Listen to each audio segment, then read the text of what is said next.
ಆತ್ಮೀಯ ಕೇಳುಗರಿಗೆ ನಿಮ್ಮ ರಮಾಶ್ರೀ ಅಡಿಗೇರ್ ಮಾಡುವ ನಮಸ್ಕಾರಗಳು. ನೀವೀಗ ಮಾಂಗಲ್ಯ ಬಂಧನ ಧಾರಾವಾಹಿಯ 106ನೇ ಸಂಚಿಕೆಯನ್ನ ಕೇಳ್ತಾ ಇದ್ದೀರಾ. ಕಥೆ ಪ್ರಾರಂಭ ಮಾಡೋದಕ್ಕೂ ಮೊದಲು ಯಾರ್ಯಾರಿನ್ನೂ ಚಾನೆಲ್ನ ಸಬ್ಸ್ಕ್ರೈಬ್ ಮಾಡ್ಕೊಂಡಿಲ್ಲ ಅವರೆಲ್ಲ ದಯವಿಟ್ಟು ಚಾನೆಲ್ನ ಸಬ್ಸ್ಕ್ರೈಬ್ ಮಾಡ್ಕೊಳ್ಳಿ, ಕಥೆಯನ್ನ ಲೈಕ್ ಮಾಡಿ, ಶೇರ್ ಮಾಡಿ, ಪ್ರೋತ್ಸಾಹಿಸಿ.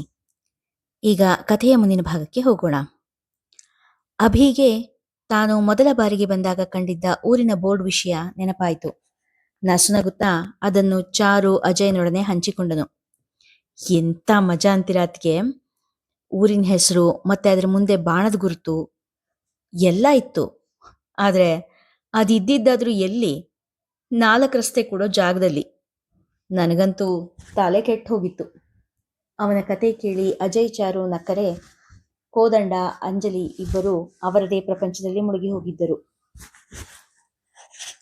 ಮಾವ, ನಿಮ್ಮೂರ್ ಬಂತು ನೋಡಿ. ಚಾರು ಕೋದಂಡನನ್ನು ಯೋಚನೆಗಳ ನಡುವಿನಿಂದ ಹೊರತರಲು ಹೇಳಿದಳು. ಅಜಯ್, ಕಾರು ಸೀದಾ ದೇವಸ್ಥಾನದ ಕಡೆ ಹೋಗ್ಲಿ ಎಂದರು ಕೋದಂಡ. ದೇವಸ್ಥಾನಕ್ಕೆ ಆಮೇಲೆ ಹೋದ್ರಾಯ್ತು ಮಾವ, ಮೊದಲು ಮನೆಗೆ ಹೋಗಿ ರೆಸ್ಟ್ ಸ್ವಲ್ಪ ತಗೊಳ್ಳಿ. ಇಷ್ಟೊಂದು ದೂರದ ಪ್ರಯಾಣ ಮಾಡಿದೀರಾ, ಆಯಾಸ ಆಗಿರುತ್ತೆ. ಚಾರುವಿಗೆ ಮಾವನ ಆರೋಗ್ಯದ ಚಿಂತೆ. ಇಲ್ಲ ಚಾರು, ಇಷ್ಟು ವರ್ಷ ಆದ್ಮೇಲೆ ಅಪ್ಪ ಅಮ್ಮನ್ನ ನೇರವಾಗಿ ನೋಡೋ ಹಂಗಿರಲ್ಲ. ದೇವಸ್ಥಾನಕ್ಕೆ ಹೋಗ್ಬೇಕಾಗಿರುತ್ತೆ. ಮೊಬೈಲ್ ನೆಟ್ವರ್ಕ್ ಸಿಗದೆ ಇರೋದಕ್ಕೆ ಅವರು ಈ ವಿಷಯ ನಮಗೆ ತಿಳಿಸೋದಕ್ಕೆ ಸಾಧ್ಯ ಆಗಿರಲ್ಲ. ಆದ್ರೆ ನಮ್ಮೂರಿನ ಪದ್ಧತಿ ನನಗೆ ಗೊತ್ತು. ನಾವು ಸೀದಾ ದೇವಸ್ಥಾನಕ್ಕೆ ಹೋಗೋಣ, ಆಮೇಲೆ ಅರ್ಚಕರನ್ನೇ ಅಪ್ಪ ಅಮ್ಮಂಗೆ ಹೇಳಿ ಕಳಿಸ್ತಾರೆ. ಆದ್ರೆ ಆ ಪ್ರಸಂಗ ಬರೋದೇ ಇಲ್ಲ ಅನ್ಸುತ್ತೆ. ಈಗಾಗಲೇ ಅಮ್ಮ ದೇವಸ್ಥಾನದಲ್ಲಿ ಬಂದು ಕೂತೇ ಬಿಟ್ಟಿರ್ತಾರೆ, ನನಗಾಗಿ ಕಾಯ್ತಾ ಇರ್ತಾರೆ. ದೃಢವಾಗಿ ಹೇಳಿದ ಕೋದಂಡನ ಮಾತಿಗೆ ಬದಲು ಹೇಳದೆ ಕಾರನ್ನು ದೇವಸ್ಥಾನದ ಕಡೆಗೆ ತಿರುಗಿಸಿದರು. ಕಾರು ಸೀದಾ ದೇವಸ್ಥಾನದ ಮುಂದೆ ಇದ್ದ ಬಯಲಲ್ಲಿ ನಿಂತಿತು. ಕಾರಿನ ಕಿಟಕಿಯಿಂದಲೇ ತಲೆ ಬಗ್ಗಿಸಿ ದೇವಸ್ಥಾನದ ಕಡೆ ನೋಡಿದನು ಕೋದಂಡ. ಭವ್ಯವಾದ ಗೋಪುರ, ಅದರ ಮೇಲಿನ ಹೊನ್ನಿನ ಕಳಸ ಕಂಡ ಕೂಡಲೇ ಭಾವಪರವಶತೆಯಿಂದ ಕಣ್ಣು ಮುಚ್ಚಿದರು. ಕೈ ಅಯಾಚಿತವಾಗಿ ಹೃದಯದ ಮೇಲೆ ನಿಂತಿತು. ಮುಖದ ಮೇಲೆ ಶಾಂತವಾದ ಮುಗುಳುನಗೆ ಪಸರಿಸಿತು. ಅಜಯ್ ಮತ್ತು ಚಾರು ಕೂಡ ಗೋಪುರವನ್ನು ಕಂಡು ಭಕ್ತಿಯಿಂದ ಕುಳಿತಲ್ಲೇ ತಲೆಬಾಗಿದರು. ಅಜಯ್ ಕಾರಿನಿಂದ ಇಳಿದು ಬಂದು ಕೋದಂಡನ ಕಡೆಯ ಬಾಗಿಲನ್ನು ತೆರೆದ. ತನ್ನ ಊರನ್ನು ಕಂಡ ಕೋದಂಡನ ಕೈಕಾಲುಗಳು ಉದ್ವೇಗದಿಂದ ನಡುಗುತ್ತಿದ್ದವು. ತೀರಾ ಭಾವುಕನಾಗಿದ್ದ ಕೋದಂಡನ ಕಣ್ಣಿನಿಂದ ಅಶ್ರುಧಾರೆ ಒಂದೇ ಸಮನೆ ಹರಿಯುತ್ತಲಿತ್ತು. ಕೋದಂಡನ ಒಂದು ಪಕ್ಕದಲ್ಲಿ ಅಜಯ್ ಬಂದು ನಿಂತರೆ ಇನ್ನೊಂದು ಪಕ್ಕದಲ್ಲಿ ಅಭಿರಾಮ ನಿಂತನು. ಹೊಯ್ಸಳ ಶೈಲಿಯಲ್ಲಿದ್ದ ಸೀತಾರಾಮರ ಭವ್ಯ ಆಲಯ ಭಕ್ತರನ್ನು ಕೈಬೀಸಿ ಕರೆಯುವಂತಿತ್ತು. ತನ್ನ ಬಾಲ್ಯದ ಸವಿನೆನಪಿನಲ್ಲಿ ಬಹುಭಾಗ ಆವರಿಸಿದ್ದ ದೇವಸ್ಥಾನವನ್ನು ಕಂಡೊಡನೆ ಕೋದಂಡ ತನ್ನ 2 ಕೈಗಳನ್ನು ಎತ್ತಿ ಶಿರದ ಮೇಲೆ ಕರಜೋಡಿಸಿ ನಮಸ್ಕಾರ ಮಾಡಿದನು. ನಿಧಾನವಾಗಿ ಆದರೂ ಸ್ಥಿರವಾಗಿ ಹೆಜ್ಜೆ ಇಡುತ್ತಾ ನಡೆದ ಕೋದಂಡನ ಪಕ್ಕದಲ್ಲಿ ಇಬ್ಬರೂ ಮಕ್ಕಳು ನಡೆದರು. ಅಂಜಲಿ ಹಾಗೂ ಚಾರು ಅವರನ್ನು ಹಿಂಬಾಲಿಸಿದರು. ಶಿಖರದ ಮುಂಭಾಗದ ಹೊಸ್ತಲಿಗೆ ತಮ್ಮ ಹಣೆ ತಾಗಿಸಿದರು ಕೋದಂಡ. ದೇವಸ್ಥಾನದ ಪ್ರಾಕಾರವನ್ನು ಪ್ರವೇಶಿಸುತ್ತಿದ್ದಂತೆಯೇ ಘನಪಾಠಿಗಳು ಯಾವಾಗಲೂ ವೇದಪಾಠ ನಡೆಸುತ್ತಿದ್ದ ಜಾಗದ ಕಡೆ ನೋಡಿದರು. ಆ ಜಾಗ ನೋಡಿದಾಗಲೇ ಅವರಲ್ಲಿ ಅದೇನೋ ಆನಂದ. ಅಜಯ್, ಅಭಿ, ಇಲ್ಲೇ ನನ್ನ ತಂದೆ ವೇದ ಪಾಠಶಾಲೆ ನಡೆಸ್ತಾ ಇದ್ರು, ಇದೇ ಜಾಗದಲ್ಲಿ, ಇಲ್ಲೇ. ಸಂತೋಷದಿಂದ ಅವರ ದನಿ ಕೂಡ ನಡುಗುತ್ತಿತ್ತು. ಹೌದಪ್ಪ, ಅಜ್ಜ ಈಗಲೂ ಕೂಡ ಇಲ್ಲೇ ಶಾಲೆ ನಡೆಸ್ತಾರೆ. ಇನ್ನೊಂದು ಅರ್ಧ ಗಂಟೆ ಕಳೆದ್ರೆ ವಿದ್ಯಾರ್ಥಿಗಳೆಲ್ಲ ಇಲ್ಲಿಗೆ ಬರ್ತಾರೆ, ಅಭಿ ಹೇಳಿದ. ಕೋದಂಡ ದೇವಸ್ಥಾನದ ಸುತ್ತನೆಲ್ಲ ಒಂದು ಬಾರಿ ನಿರುಗಿಸಿದ. ಅದೇ ಭವ್ಯತೆ, ಅದೇ ಶಾಂತ ವಾತಾವರಣ. ದೇವಸ್ಥಾನ ಒಂಚೂರೂ ಬದಲಾಗಿಲ್ಲ ಹೇಳುತ್ತಲೇ ದೇವಸ್ಥಾನದ ಮುಖ್ಯ ದ್ವಾರದ ಒಳಗೆ ಬಂದಿದ್ದರು. ಓಹ್ ಕೋದಂಡ, ಬಂದ್ಯಾ? ಅರ್ಚಕರು ಹೇಳಿದಾಗ ಕೋದಂಡ ಸೀದಾ ಅವರ ಕಾಲಿಗೆ ಎರಗಿದ. ಆಯುಷ್ಮಾನ್ ಭವ. ಕೋದಂಡನ ನೆತ್ತಿ ಮೇಲೆ ಕೈಯಿಟ್ಟು ಆಶೀರ್ವಾದ ಮಾಡಿದರು. ಘನಪಾಠಿಗಳು, ಯಶೋದಮ್ಮ ಇಬ್ರು ಗರ್ಭಗುಡಿ ಮುಂದೆ ಕುಳಿತು ನಿನಗೋಸ್ಕರ ಕಾಯ್ತಾ ಇದ್ದಾರೆ. ಅವರಾಗಲೇ ಇಲ್ಲಿ ಬಂದು ಕೂತು 1-2 ಗಂಟೆಗಳೇ ಕಳೆದು ಹೋಗಿದೆ. ಅರ್ಚಕರು ಹೇಳಿದಾಗ ಎಲ್ಲರೂ ಅಚ್ಚರಿಪಟ್ಟರು. ನಾನು ಹೇಳಿಲ್ವೇ ಎಂಬಂತೆ ತಮ್ಮ ಮಕ್ಕಳ ಕಡೆ ನೋಡಿದರು ಕೋದಂಡ. ತಾಯಿ ತಂದೆ ತನಗಾಗಿ ಕಾಯುತ್ತಿರುವರು ಎಂಬ ಮಾತೆ ಕೋದಂಡನಲ್ಲಿ ಆನೆ ಬಲ ತುಂಬಿತ್ತು. ದಾಪುಗಾಲನ್ನಿಟ್ಟು ದೇವಸ್ಥಾನದ ಮುಖ್ಯದ್ವಾರದ ಕಡೆ ನಡೆದರು. ತಲೆ ಬಗ್ಗಿಸಿ ಹೊಸ್ತಿಲು ದಾಟಿ ಒಳಗೆ ಹೋದವರಿಗೆ ಮೊದಲು ಕಂಡಿದ್ದು ಸೀತಾರಾಮರ ಪ್ರಶಾಂತವಾದ ಮುದ್ದುಮುಖ. ದೀಪದ ಬೆಳಕಿನಲ್ಲಿ ಮಂದಸ್ಮಿತನಾದ ಆ ರಾಮನನ್ನು ಕಣ್ಣು ತುಂಬಿಕೊಂಡ ಕೋದಂಡರಾಮ. ಒಂದೇ ಕ್ಷಣ ಕಣ್ಣುಗಳು ತಾಯಿಗಾಗಿ ಹುಡುಕಾಡಿದವು. ಗರ್ಭಗುಡಿಯ ಮುಂದಿದ್ದ ಬಲಬದಿಯ ಕಂಬಕ್ಕೆ ಹೊರಗೆ ಕುಳಿತಿದ್ದರು ಯಶೋದಮ್ಮ. ನನ್ ಮಗ ಇನ್ನೂ ಯಾಕೆ ಬಂದಿಲ್ಲ? ಇಷ್ಟು ಕಾಲ ದೂರ ಇಟ್ಟಿದ್ ಸಾಲ್ದೆ, ಇನ್ನೆಷ್ಟು ಹೊತ್ತು ಅವನನ್ನ ನನ್ನ ಹತ್ರ ಕಳ್ಸೋದಕ್ಕೆ?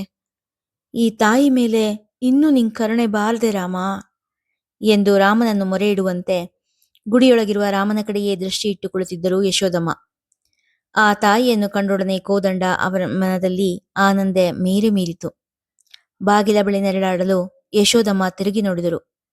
ಕೋದಂಡ ಅಮ್ಮ ಎಂದು ಕರೆದ. ತುಟಿ ಅಲಿಗಾಡಿದೆ ಹೊರತು ಸ್ವರ ಹೊರಬರಲಿಲ್ಲ. ಕೋದಂಡು, ಕರುಳನ್ನು ಭೇದಿಸಿ ಹೊರಗೆ ಬಂದಿತ್ತು ತಾಯಿಯ ಕರೆ. ಮರುಕ್ಷಣವೇ ಕೋದಂಡ ಯಶೋದಮ್ಮ ಅವರ ಕಾಲಬಳಿಯಲ್ಲಿದ್ದ.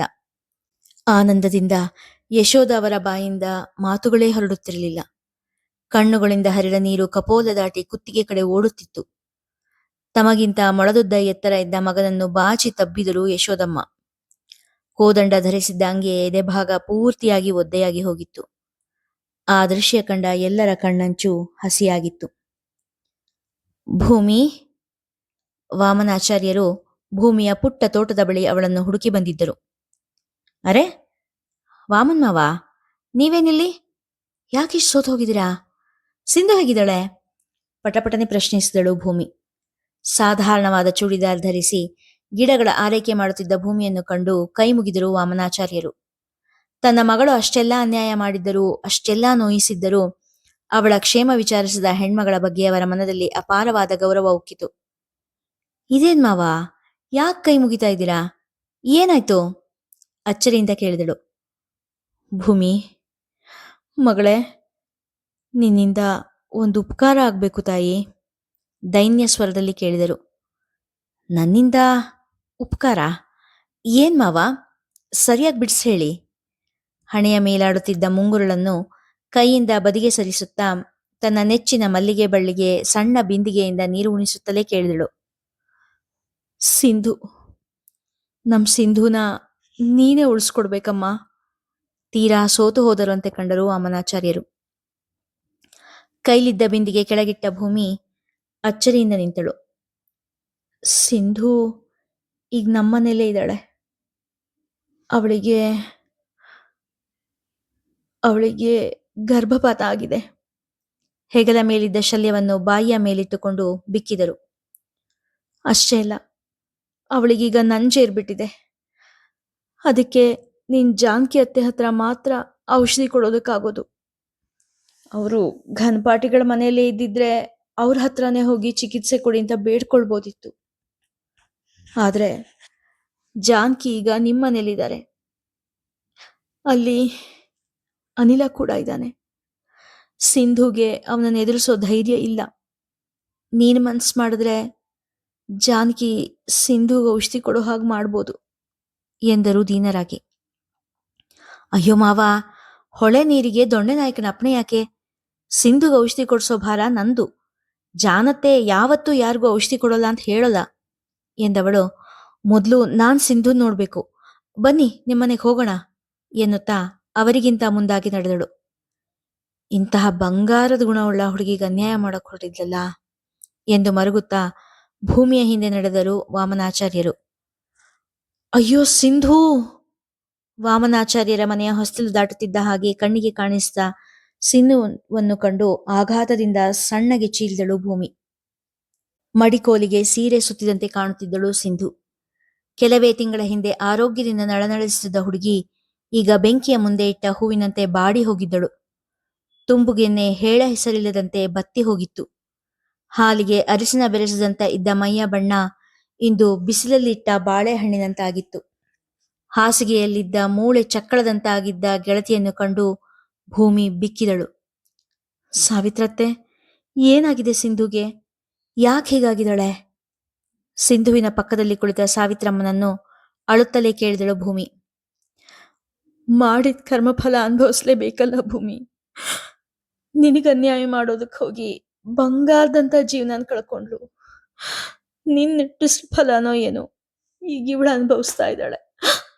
ಸಾವಿತ್ರಮ್ಮನ ಕಣ್ಣಿನಲ್ಲಿಯೂ ನಿಲ್ಲದ ನೀರಿನ ಪ್ರವಾಹ. ಅಯ್ಯೋ ಅತ್ತೆ, ಹಂಗೆಲ್ಲ ಹೇಳ್ಬೇಡಿ. ನಾ ಯಾವತ್ತೂ ಸಿಂಧುಗೆ ಕೇಡ್ ಬಯಸಿಲ್ಲ. ಆ ಕ್ಷಣದಲ್ಲಿ ಸಿಟ್ಟು ಮಾಡಿರ್ಬೋದು, ಬೈದಿರ್ಬೋದು. ಆದ್ರೆ ಅವಳಿಗೆ ಕೆಟ್ಟದಾಗ್ಲಿ ಅಂತ ನಾನು ಯಾವತ್ತೂ ಬಯಸಿಲ್ಲ, ಬೆಚ್ಚಿ ಹೇಳಿದಳು ಭೂಮಿ. ನಂಗೊತ್ಕಣಮ್ಮ, ನೀನು ಭೂಮಿ ತುಕ್ಕದ ಹೆಣ್ಣು. ನೀನೇ ಆಗ್ಲಿ ಅನಿಲನೇ ಆಗ್ಲಿ ಖಂಡಿತ ಕೆಟ್ಟದ್ ಬಯಸೋರಲ್ಲ. ಆದ್ರೆ ಸಜ್ಜನ್ರ ನೆಟ್ಟಿನ ಶಾಪ, ಕಣ್ಣೀರಿನ ಶಾಪ ತಟ್ಟದೇ ಇರೋದಿಲ್ಲ. ಸೆರಗಿನಿಂದ ಕಣ್ಣೀರು ಒರೆಸಿಕೊಂಡರು. ಸಿಂಧು, ಮೃದುವಾಗಿ ಕರೆದಳು ಭೂಮಿ. ಸಿಂಧು ನಿಧಾನವಾಗಿ ಕಣ್ಣು ಬಿಟ್ಟಳು. ಭೂಮಿ ಭೂಮಿ ಎನ್ನುತ್ತಾ ಗೋಡೆ ಆಧರಿಸಿ ಎದ್ದು ಕುಳಿತಳು. ಭೂಮಿ ಅವಳ ಮಂಚದ ಮೇಲೆ ಕುಳಿತಳು. ಭೂಮಿ ಭೂಮಿ ಅಳುತ್ತಾ ಭೂಮಿಯನ್ನು ಅಪ್ಪಿಕೊಂಡಳು ಸಿಂಧು. ಇದೇನಾಗೋಯ್ತು ಸಿಂಧು? ಬಾಲ್ಯದ ಗೆಳತಿಯ ಸ್ಥಿತಿ ಕಂಡು ಭೂಮಿಗೆ ಸಂಕಟವಾಗಿತ್ತು. ಏನಿದ್ದಿನವಸ್ಥೆ? ಏನಾಯ್ತು ಸಿಂಧು? ಭೂಮಿ ಕೇಳುತ್ತಿದ್ದಾಗಲೇ ಸಾವಿತ್ರಮ್ಮ ಒಂದು ಸಣ್ಣ ಲೋಟದಲ್ಲಿ ಹಾಲು ಹಿಡಿದು ಬಂದರು. ಸಿಂಧು, ಸ್ವಲ್ಪ ಹಾಲು ಕುಡಿದ್ಬಿಡಮ್ಮ ಎಂದರು. ಹಾಲ? ಬೇಡಮ್ಮ, ಹೊಟ್ಟೆ ಎಲ್ಲ ಉರಿಯುತ್ತೆ. ಸಿಂಧು ಮುಖ ಕಿವಿಚಿ ಹೇಳಿದಳು. ಇಲ್ಲ ಪುಟಿ, ಇದು ಬಿಸಿ ಹಾಲಲ್ಲ, ತಣ್ಣಗಿರೋ ಹಾಲು. ಇದರಿಂದ ಹೊಟ್ಟೆ ಉರಿಯಲ್ಲಮ್ಮ ಎನ್ನುತ್ತಾ ಬಲವಂತವಾಗಿ ಒಂದಿಷ್ಟು ಹಾಲು ಕುಡಿಸಿದರು. ನೋಡಮ್ಮ ಭೂಮಿ, ಹೊಟ್ಟೆಗೇನು ತಗೊಳ್ಳೋದೇ ಇಲ್ಲ. ಏನಾದ್ರೂ ತಗೊಂಡ್ರೂ ಅವರ ಮಾತು ಮುಗಿಯೋ ಮೊದಲೇ ಸಿಂಧು ಅಮ್ಮ ಎಂದು ಜೋರಾಗಿ ಕೂಗಿಕೊಂಡಳು. ಅಮ್ಮ, ಹೊಟ್ಟೆ ಉರಿತಾ ಇದೆ ಅಮ್ಮ, ಹೊಟ್ಟೆಲ್ ಬೆಂಕಿ ಬಿದ್ದಾಗ ಆಗ್ತಿದೆ ಅಮ್ಮ, ಅಯ್ಯೋ ಉರಿ ತಡೆಯೋಕ್ಕಾಗ್ತಿಲ್ಲಮ್ಮ ಎನ್ನುತ್ತಾ ನೆಲದ ಮೇಲೆ ಹೊರಳಾಡತೊಡಗಿದಳು. ಸಿಂಧು ಸಿಂಧು ಸಿಂಧು ಸಾವಿತ್ರಮ್ಮ ಕೂಡ ಅವಳೊಂದಿಗೆ ಅಳತೊಡಗಿದರು. ಹೀಗೆ ನೋಡಮ್ಮ ಭೂಮಿ, ಹೊಟ್ಟೆಗೆ ಏನು ಬಿದ್ರೂ ಹಿಂಗೆ ಒದ್ದಾಡ್ತಾಳೆ. ಹೊಟ್ಟೆಯಲ್ಲಿರೋದು ವಾಂತಿಯಾಗಿ ಹೊರಗೆ ಬರೋವರೆಗೂ ಹೀಗೆ ಒದ್ದಾಡ್ತಾನೇ ಇರ್ತಾಳೆ ಎಂದರು ಅಳುತ್ತಾ. ಸಿಂಧುವಿನ ಸ್ಥಿತಿ ನೋಡಿ ಭೂಮಿಗೆ ಸಂಕಟ ತಡೆಯಲು ಆಗಲಿಲ್ಲ. ಅತ್ತೆ, ನಾನು ಈಗಲೇ ಹೋಗಿ ಜಾನಕಿ ಅತ್ತನ ಕರ್ಕೊಂಡು ಬರ್ತೀನಿ, ಅವ್ರು ಔಷಧ ಕೊಡ್ತಾರೆ ಎನ್ನುತ್ತಾ ಒಂದೇ ಉಸಿರಿನಲ್ಲಿ ಮನೆಯ ಕಡೆ ಓಡಿದಳು. ಇಲ್ಲಿಗೆ ಇಂದಿನ ಸಂಚಿಕೆ ಮುಗಿಯಿತು. ಮುಂದಿನ ಕಥೆ ಮುಂದಿನ ಸಂಚಿಕೆಯಲ್ಲಿ. ಕಥೆ ಇಷ್ಟವಾಗಿದ್ರೆ ಹೆಚ್ಚು ಹೆಚ್ಚು ಜನರಿಗೆ ಶೇರ್ ಮಾಡಿ, ಕಥೆಯನ್ನ ಲೈಕ್ ಮಾಡಿ, ಹಾಗೆ ಕಾಮೆಂಟ್ ಸೆಕ್ಷನ್ ಅಲ್ಲಿ ನಿಮ್ಮ ಅಭಿಪ್ರಾಯ ತಿಳಿಸಿ ಪ್ರೋತ್ಸಾಹಿಸಿ. ಧನ್ಯವಾದಗಳು.